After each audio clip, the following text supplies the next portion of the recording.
Assalamualaikum warahmatullahi wabarakatuh. A'udzubillahi minasyaitonirrajim. Bismillahirrahmanirrahim. Alhamdulillahirabbil alamin. Wassalatu wassalamu ala sayyidil mursalin wa ala alihi wa sahbihi ajma'in. Rabbi shrah li sadri wa yassir li amri wahlul 'uqdatam min lisani yafqahu qawli.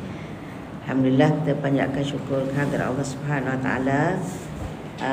Setelah lebih kurang sebulan tak jumpa ya. Alhamdulillah, Allah izin hari ni semua sihat. Ada yang baru balik haji ke? Belum. Dah mula balik kan orang haji. Alhamdulillah. Semoga semuanya mendapat haji mabrur insya-Allah. Dan tahun depan giliran kita pula insya-Allah. Okey, hari ni kita sambung bab sunat-sunat sembahyang ya. Sunat sembahyang kita dah selesai rukun solat, rukun sembahyang. Jadi hari ni kita akan bincangkan perkara yang sunat, maknanya yang berkaitan dengan solat lah. Okey. Jadi sunat-sunat sembahyang, bila sebut sunat tu semua tahulah ya, iaitu perkara yang tak wajib. Kalau buat dapat pahala, kalau tinggal tak berdosa. Jadi saya tak baca semualah perenggan-perenggan ni sebab kita semua dah sedia maklum bila sebut sunat tu iaitu perkara yang digalakkan kita buat. Kan digalakkan kita buat untuk menambah pahala. Tapi kalau tak buat, tak berdosa dan tak jejaskan solat. Maknanya solat tetap sah. Cumanya tak dapat bonus lah ya, tak dapat tambahan pahala. Selesai tanggungjawab solat tu insya-Allah. Jadi solat sunat sunat-sunat solat ni dibahagikan kepada 3 ya, iaitu perkara sunat yang ditunaikan sebelum sembahyang. Jadi yang dilakukan sebelum sembahyang ini maknanya dia tak termasuk dalam sembahyang itu sendirilah, tapi sunat dilakukan sebelum kita nak menunaikan solat. Okey, yang kedua sunat yang ditunaikan ketika sembahyang. Maknanya yang ini termasuk dalam sembahyang itu sendiri sebab disunatkan kita buat ketika kita sedang sembahyang itu. Tak sedap sebut sembahyang kan, dah lama guna solat nak sebut sembahyang tu macam janggal sikit. Dan yang ketiga perkara sunat yang ditunaikan selepas sembahyang. Ini dah selepas. Jadi maknanya yang kedua dengan ketiga tu dia tak termasuk dalam sembahyang itulah ya. Yang kedua je, yang pertama dengan ketiga yang tak termasuk dalam sembahyang, cuma yang kedua je dia termasuk dalam tubuh badan sembahyang itu sendiri. Okey. Perkara sunat yang ditunaikan sebelum sembahyang. Okey, jadi apa yang sunat dilakukan sebelum kita memulakan sembahyang? Pertama, azan. Ni azan ni bila masuk waktu barulah kita boleh tunaikan sembahyang kan. Jadi sebelum sembahyang itu disunatkan azan. Penjelasan berkenaan dengan erti, dalil, syarat dan semua perkara yang berkaitan telah dijelaskan dalam bab yang lepas kan, kita dah baca kan bab azan ni. Okey. Ya, itu yang pertama. Jadi kita tak ulang balik lah. Kalau lupa balik lah buka berapa ni tentang azan. Tapi biasanya dia tak ada kaitan dengan orang perempuan lah kan. Kita tak ada perempuan tak disunatkan jadi muazzin. Okey. Yang kedua yang disunatkan sebelum sembahyang ialah iqamah.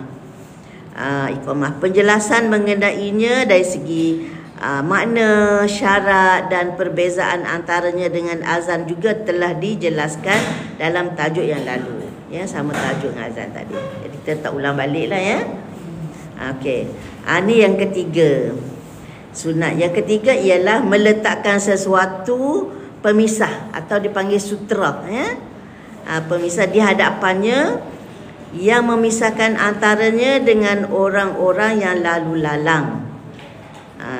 Seperti dinding, tiang, tongkat, atau dengan menghampas sejadah dan seumpamanya. Sekiranya perkara-perkara tersebut tidak ada, maka dia hendaklah membuat satu garisan di hadapannya. Jadi maknanya bila kita berdiri nak solat tu, kita disunatkan letak sesuatu di hadapan kita. Di hadapan kita yang dipanggil sutra, supaya orang boleh lalu lepas tu. Jadi kalau kita tak letak tu, maknanya tak ada sempadan lah orang nak lalu macam mana kan. Sedangkan lalu depan orang solat tu dosa besar kan. Jadi kita kena letak.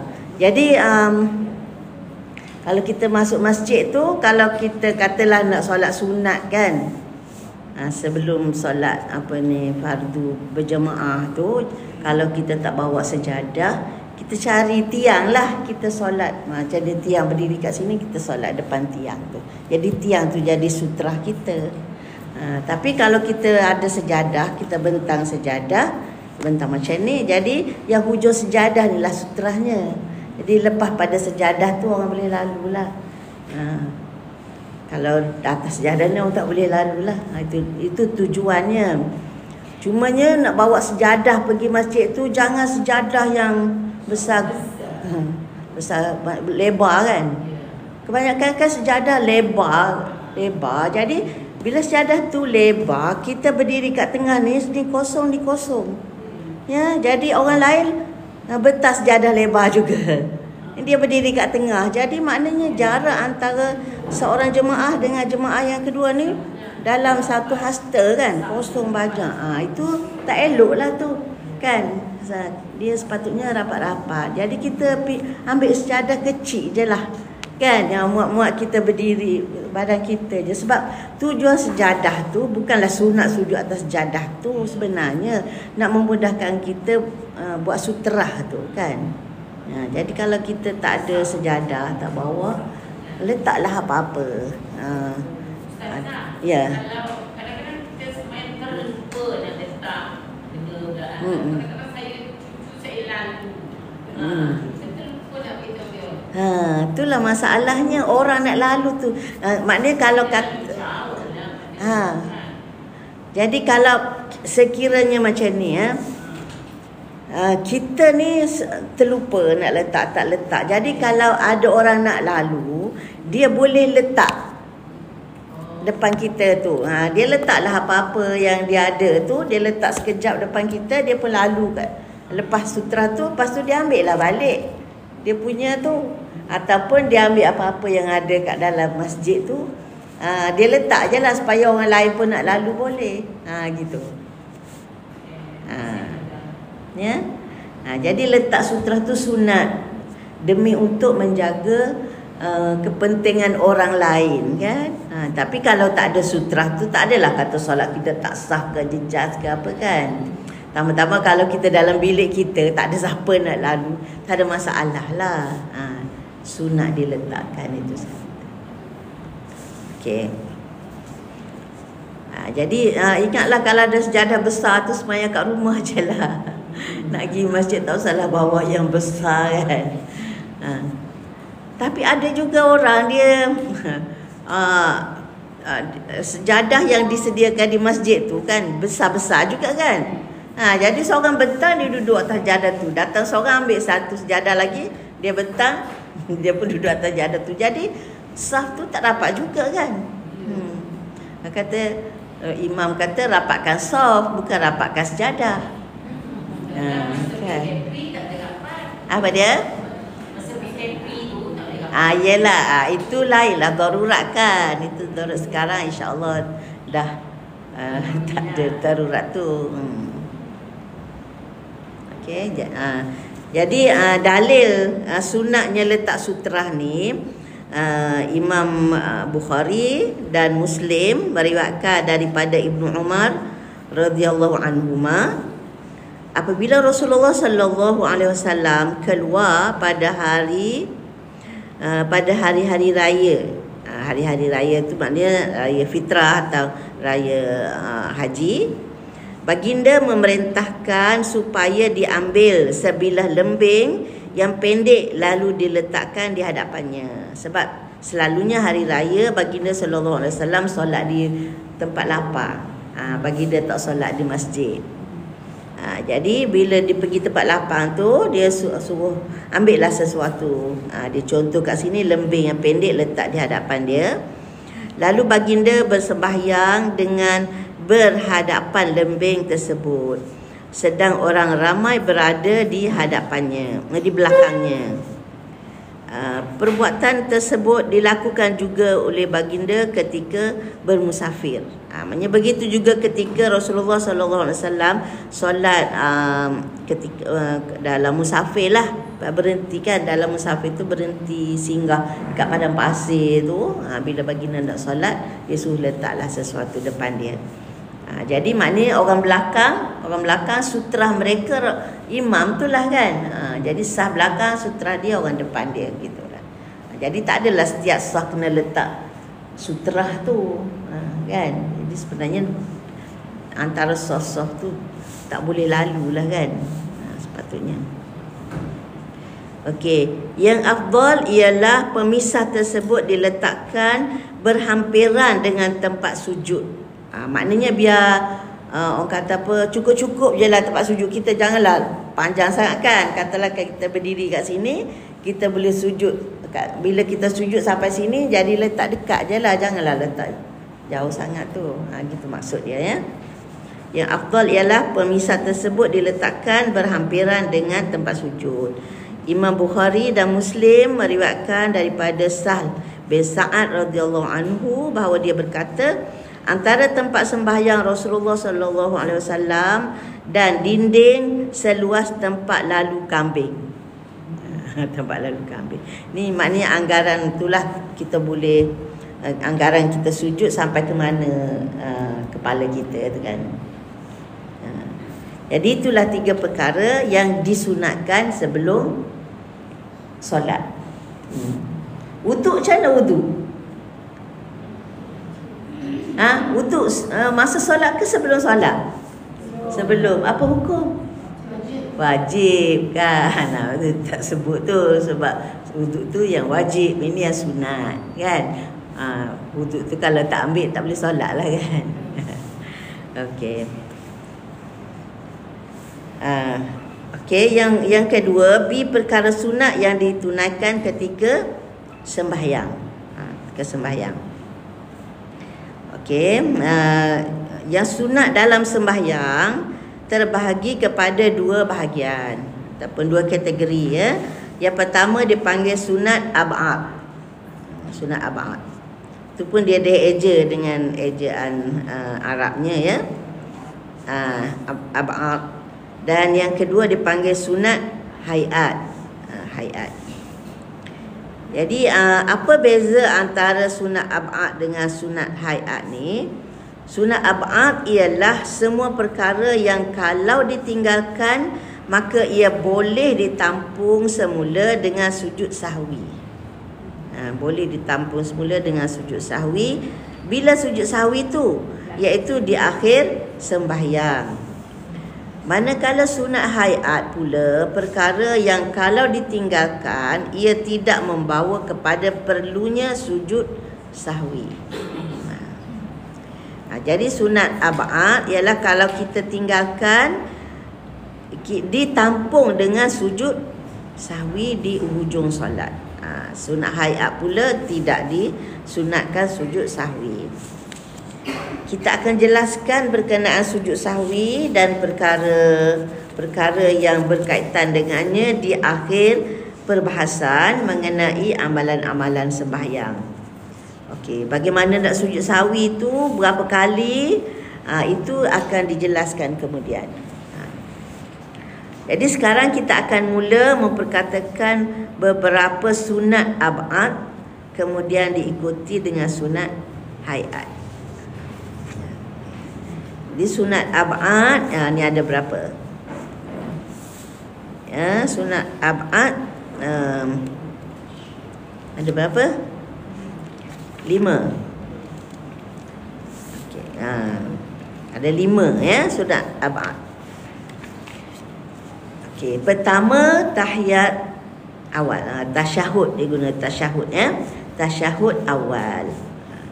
Yang dimaksudkan dengan tasyahud awal ialah tasyahud yang dibaca ketika duduk yang tidak disudahi dengan salam. Duduk yang tidak disudahi dengan salam. Maknanya kalau sembahyang 2 rakaat tu kan, dia duduk rakaat kedua tu duduk disudahi dengan salam, itu bukan tahiyat awal lah kan. Duduk yang tidak disudahi dengan salam ni iaitu duduk pada rakaat kedua kita solat 3 atau 4 rakaat. Itu dia kata duduk yang tidak disudahi dengan salam. Jadi biasanya kita duduk pada rakaat yang kedua, lepas tu kita bangun untuk sambung rakaat ketiga atau keempat. Itu dia panggil tasyahud awal, iaitu duduk di penghujung rakaat kedua bagi sembahyang zuhur, asar, maghrib dan isya, di mana disunatkan membaca tasyahud ketika itu. Hadis ada menyebut berkenaan seorang lelaki yang tidak sempurna sembahyangnya, sebagaimana riwayat Abi Daud. Sabda Rasulullah SAW mengajar lelaki tersebut, fa iza jalasta fi wasatis shalah fatma'inna waftarish fakhidhakal yusra thumma tasyahhad.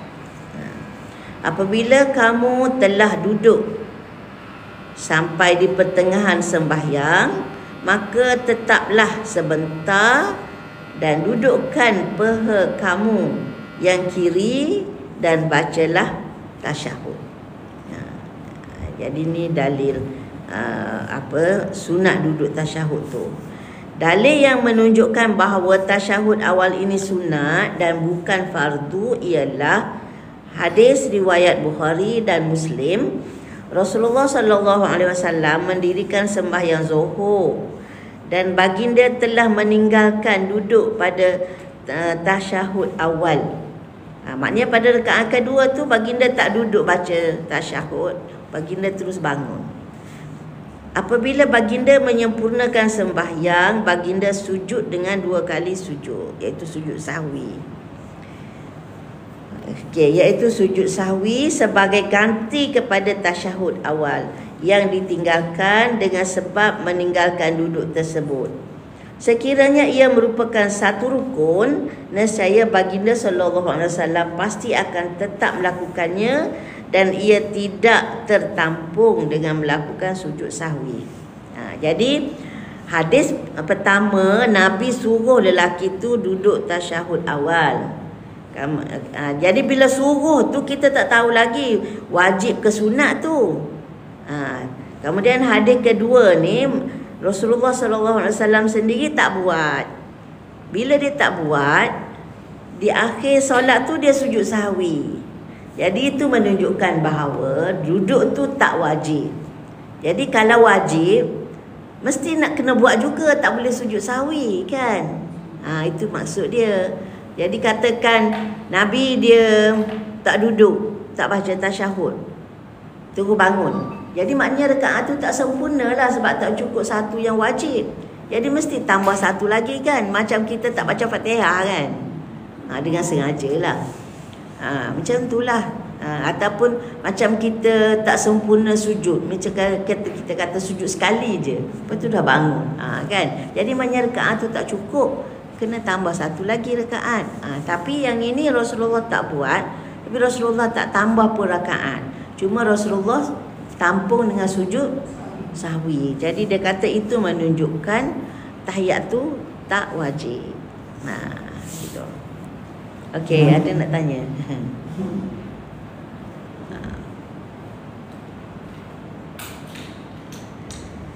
Okey ya. Sudah praktis hari-hari, tak ada masalah lah kan. Okey.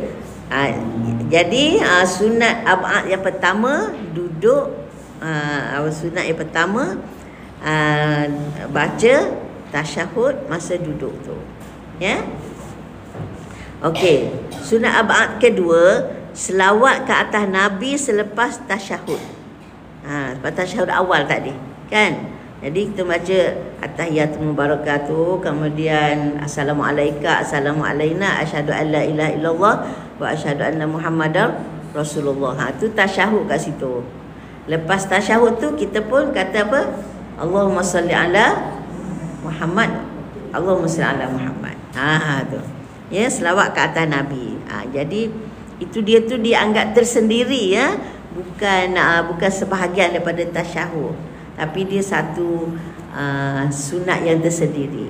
Jadi yang itu juga sunat ab'ad. Jadi contohnya kalau kita baca setakat asyhadu an la ilaha illallah wa asyhadu anna muhammadar rasulullah, lupa Allahumma salli ala Muhammad, terus bangun.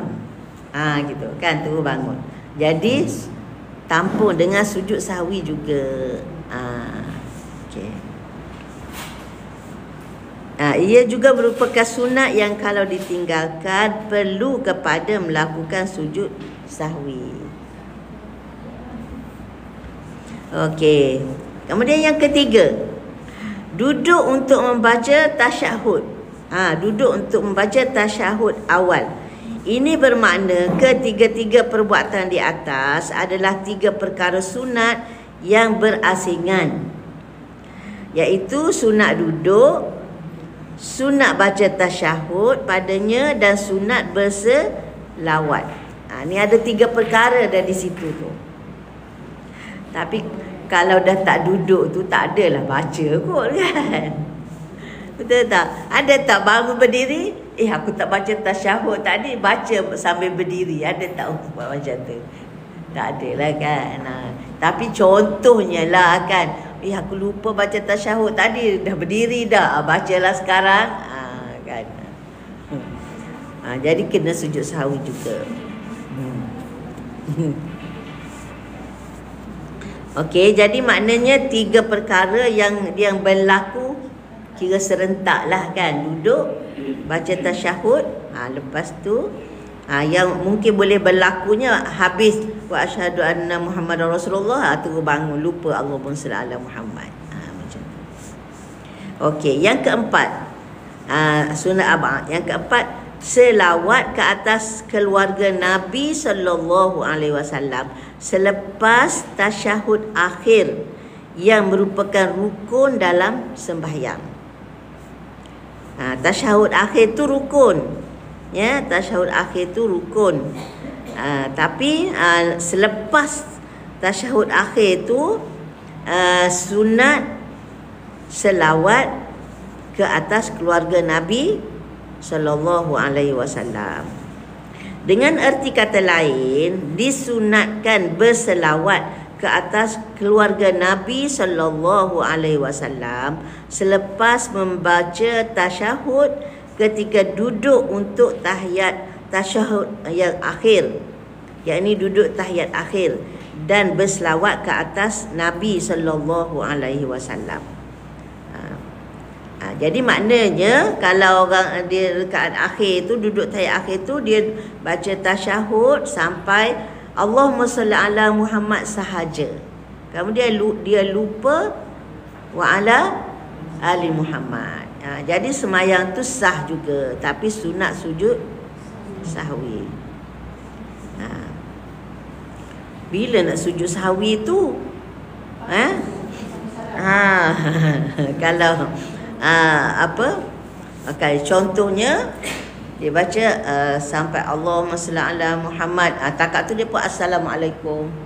Assalamualaikum. Dah lupa wa ala ali Muhammad. Jadi sunat sujud sahwi bila dah salam dah tu, boleh ke sujud sahwi lepas salam tu? Boleh? Nanti kita akan baca bab sujud sahwi di akhir nanti.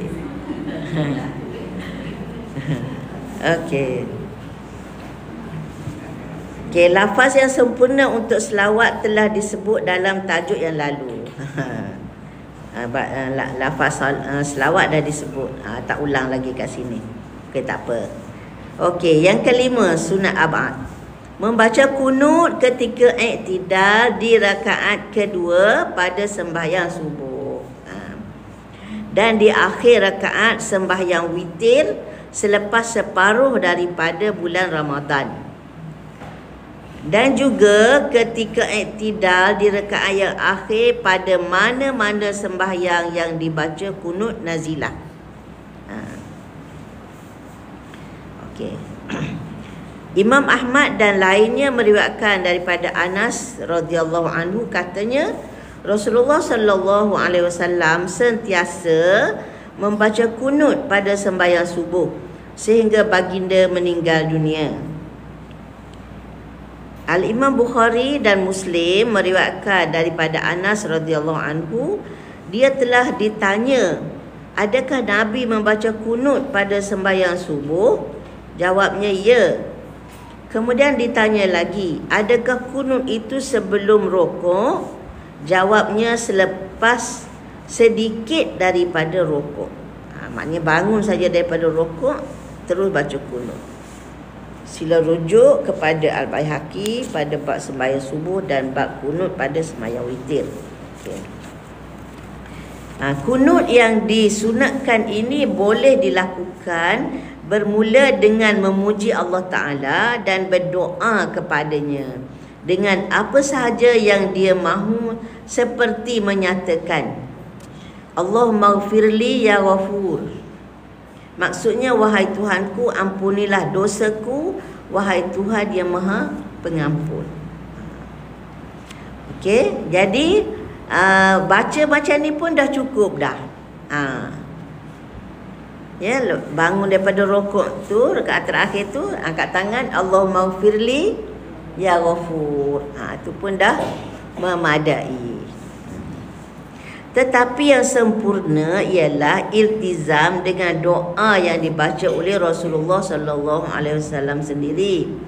Abu Daud meriwayatkan daripada Hasan bin Ali radhiyallahu anhuma, katanya Rasulullah sallallahu alaihi wasallam mengajar aku beberapa kalimah yang aku bacakannya pada sembahyang witir, iaitu Allahumma hdini fi man hadait, wa afini fi man afait, wa tawallani fi man tawallait, wa barik li fi ma a'tait, wa qini syarra ma qadait, innaka taqdi wa la yuqda alaik, wa innahu la yadhillu man walait wa la ya'izzu man adait, tabarakta rabbana wa ta'alait. Tapi kalau kita jadi imam, kita tukarlah Allahumma hdini jadi Allahumma hdina. Wa'afini jadi wa'afina. Tukar ni kepada na, ya. Wa tawallani jadi wa tawallana. Wa barikli jadi wa barik lana. Waqini jadi waqina. Itu je. Yang lain tu tak ada. Yang kena tukar. Okey, maksud dia, ya Allah, berilah petunjuk kepadaku bersama-sama dengan orang yang telah Engkau berikan petunjuk kepada mereka. Berilah afiat, iaitu kesihatan kepadaku bersama-sama orang yang telah Engkau berikan afiat kepada mereka. Pimpinlah aku bersama-sama orang yang telah Engkau pimpinkan mereka. Berkatkanlah pemberian Engkau kepadaku. Peliharalah diriku daripada keburukan yang telah Engkau tetapkan. Sesungguhnya Engkaulah Tuhan yang menentukan. Tiada siapa yang boleh menentukan sesuatu di atas Engkau. Sesungguhnya tidak akan menjadi hina orang yang menjadikan Engkau sebagai wali, iaitu pemimpin, dan tidak akan menjadi mulia orang yang memusuhi Engkau. Ya Tuhan kami, sesungguhnya Engkau maha berkat lagi maha tinggi. Tengok tu kan, cantik sangat doa-doa ni, ya. Kalau kita hayati maknanya, sebab itu dikatakan solat, bagi orang yang solat subuh ni, dia sudah berada dalam satu benteng. Dia sudah berada dalam satu benteng yang aku kata benteng tu yang jaganya adalah Allah Subhanahu Wa Taala.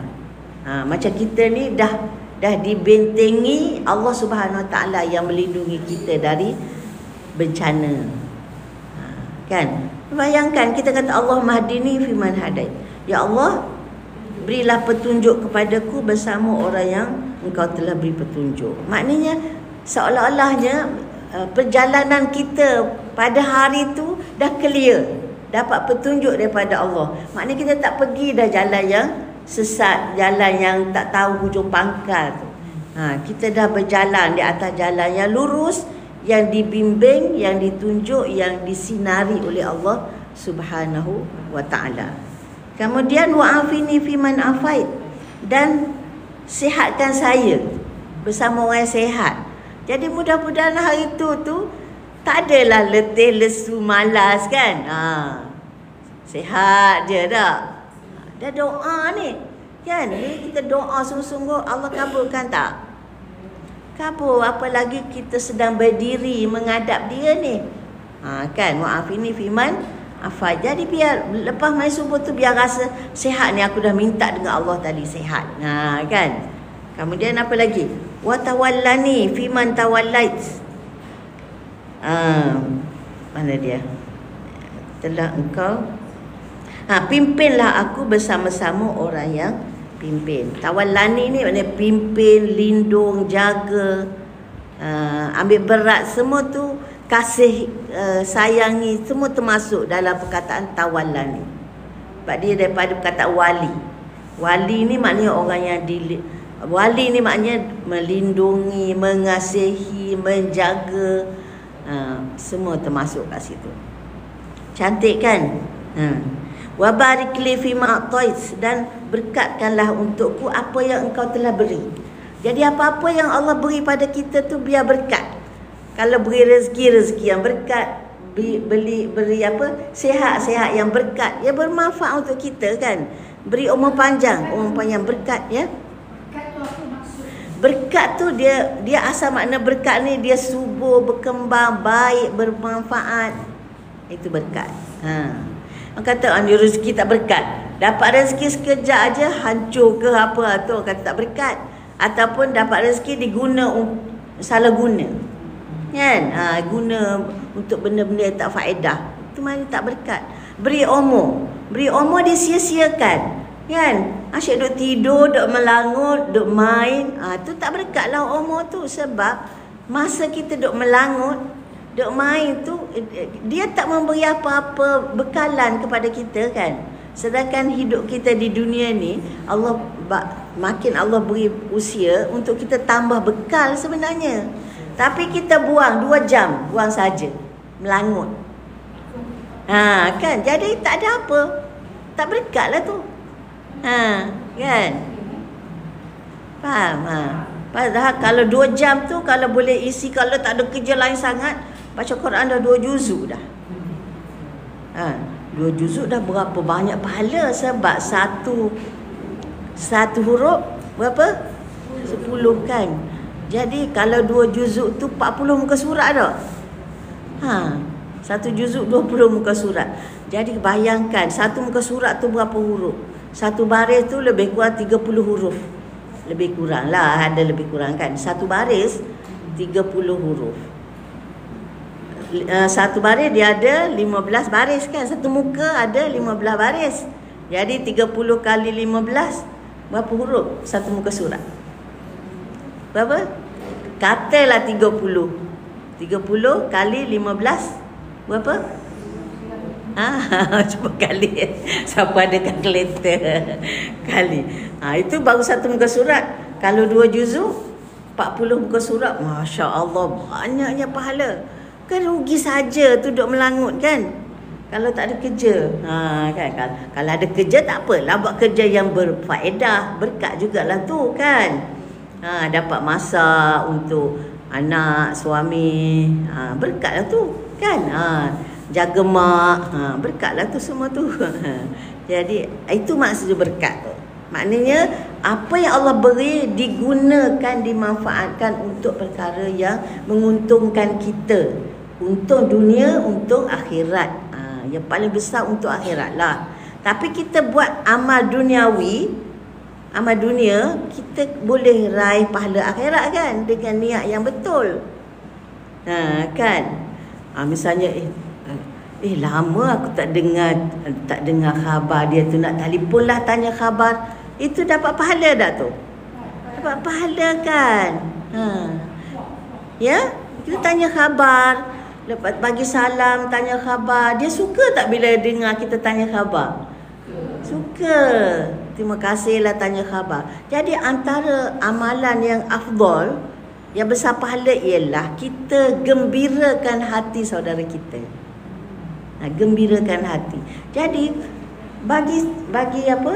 Bagi salam kat WhatsApp pun dia dah gembira. Ya, dia bagi salam kat aku, lamanya tak dengar cerita dia. Dia pun jawab salam kan? Jawab salam, tanya apa khabar, sihat ke. Semuanya itu pahala tu. Jangan anggap sia-sia. Jadi itu maknanya berkatilah apa yang kau berikan. Jadi Allah beri pada kita banyak nikmat kan? Nikmat sihat, nikmat ya, rezeki, harta, nikmat masa lapang, nikmat orang-orang yang sayang kita, kan? Nikmat kawan-kawan yang ambil berat tentang kita, nikmat ilmu, apa lagi? Tak terhitung lah. Kalau kamu nak hitung nikmat Allah, kamu tak akan dapat menghitungnya. Jadi itulah kita minta.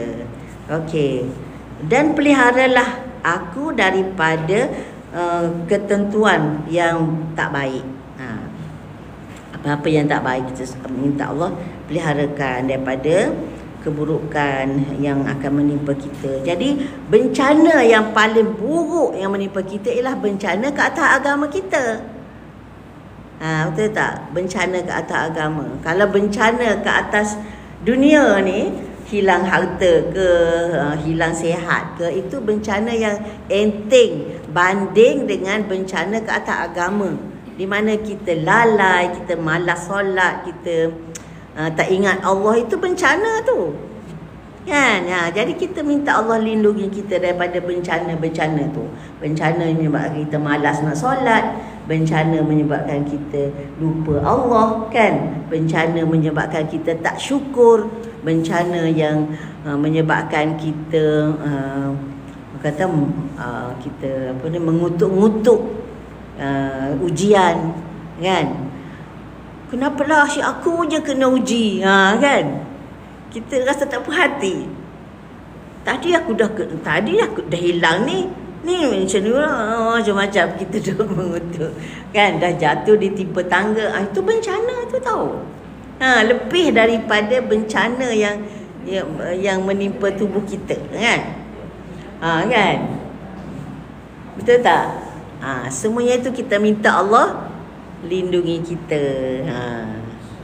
Dan yang fa innaka taqdi wala yuqda alaihi ini, pengiktirafan kita akan Maha Kuasa dia.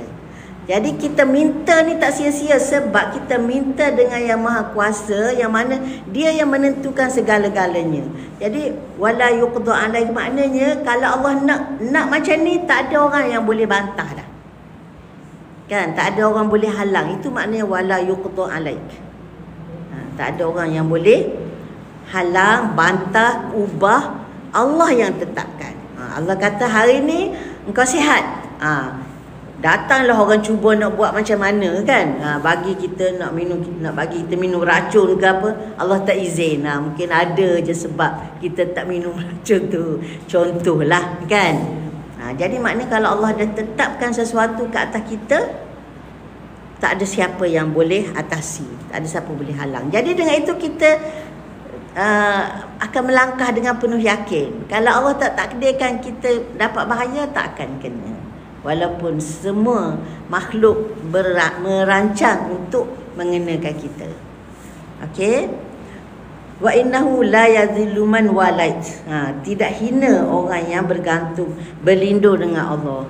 Wala ya'izzu man adai. Jadi maknanya kalau kita nak cari kemuliaan, kejayaan, kesejahteraan, Allah je yang tempat kita berlindung dan bergantung. kita nak bergantung dengan manusia, tak mungkin kita akan dapat kemuliaan tu. Okey, contohnya lah kan, contoh nyata kan. Sekarang kenapa negara Arab tak nak tolong saudara mereka kat Gaza tu? Mereka duk sempadan kan. Ribuan manusia dari seluruh dunia ni datang berharap nak masuk Gaza kan, nak tolong bagi makan je, nak tolong bagi ubat je, nak tolong bagi minum je, bukan bawa senjata apa pun. Tapi kenapa Mesir tak nak buka sempadan tu? Mereka takut ke Zionis kan, takut ke musuh tu. Jadi sedangkan yang dia akan mulia kalau dia ikut cakap Allah kan. Allah kata siapa yang tolong saudara dia, Allah akan tolong dia kan. Tapi dia tak ingat saudara ni, sebab takut musuh. Dia takut kuasa dia jatuh apa semua. Sedangkan yang jaga kedudukan dia itu sebenarnya Allah Subhanahu Wa Taala kan. Kalau Allah nak dia jatuh, sekelip mata je musuh boleh buat apa? Itu saya memang geram sangat. Kan, geram sangat-sangat. Kan, macam mana orang bukan Islam datang merayu-rayu, tolonglah buka, aku datang. Kan dia je seorang nurse. Tengok ada video tu, seorang lelaki, dia nurse. Kan, merayu-rayu dekat ni yang askar Mesir tu kan. Macam tunggu mati kan. Macam tunggu mati lah. Tegak macam tu kan. Yang ni nangis-nangis, tolonglah, aku nak tolong anak-anak aku. Kan, wanita-wanita saudara Islam kamu tu. Ya Allah. Kan. Itulah segeram sangat. Kan, jadi ini doa kita. Jadi kita jangan fikir kita akan dapat kemuliaan daripada manusia. Macam mana kuat pun manusia tu, tidak akan ada yang dapat memberikan kemuliaan kepada kita kecuali Allah Subhanahu Wa Taala. Ini yang kita doaku dalam kunut kita kan. Tapi kadang-kadang baca gitu je lah kan, dengan ngantuk-ngantuk tu. Jadi bila kita tak hayati, jadi itulah amalan kita lain daripada apa yang kita duk minta. Jadi mudah-mudahan kita dapat hayati betul-betul lah baca doa kunut kita ni ya. InsyaAllah. Mudah-mudahan Allah. Yalah, sebab ni kan sunat dan khilaf. Khilaf. Jadi tak apalah kalau kita berimam dengan imam yang tak baca kunut, tak apalah, tak bacalah. Kita nak baca boleh? Kalau kita nak baca, sempat nak ikut dia sujud boleh. Tak batal. Baca, nak doa kan, baca yang pendek tu kan. Kan tak ada masalah. Tapi sebab kita ni makmum, sebaiknya ikut jalan imam. Kan, sebagai makmum sebaiknya kita ikut imam. Tetap sah juga. Okey.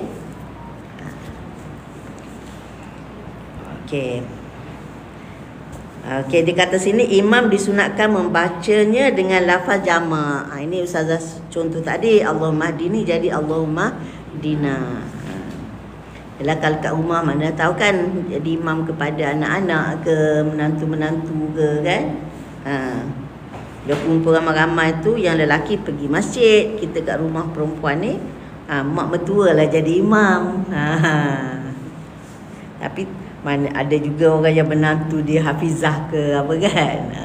Ada ke yang menantu ustazah ke, menantu lah jadi imam. Okey, At-Tirmizi berkata hadis hasan. Dia berkata lagi, kami tidak dapati daripada Nabi SAW kunut yang lebih baik daripadanya yang dibaca pada sembahyang witir. Jadi yang Nabi ajar ni kunut sembahyang witir. Abu Daud juga meriwayatkan Ubay bin Ka'ab radhiyallahu anhu telah menjadi imam kepada mereka, iaitu pada bulan Ramadan, dan beliau telah membaca kunut pada separuh akhir daripada bulan Ramadan.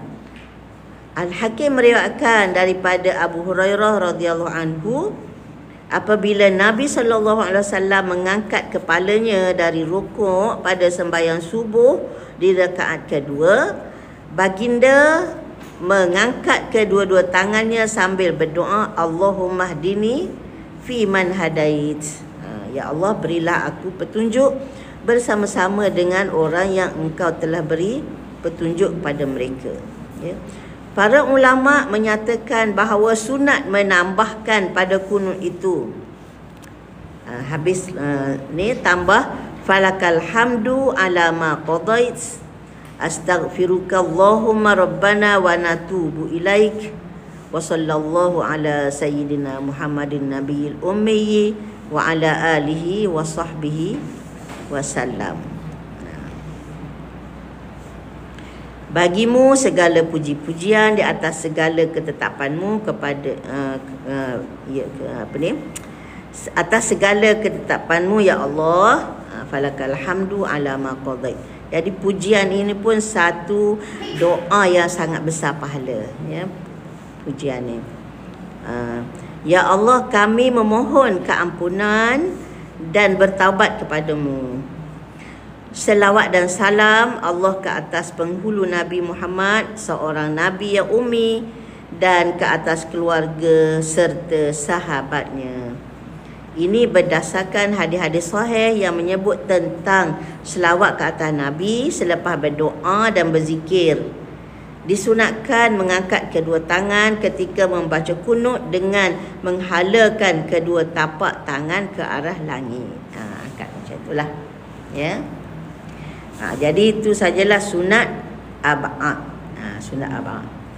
Jadi ada berapa? 5, ya. Jadi yang 5 ni jika ditinggalkan ditampungi dengan sujud sahwi. Tapi hukum sujud sahwi apa semua tu akan dibincangkan kemudianlah. Nanti dia kata kalau sekiranya kita tak sujud, terlupa sujud ke apa macam mana.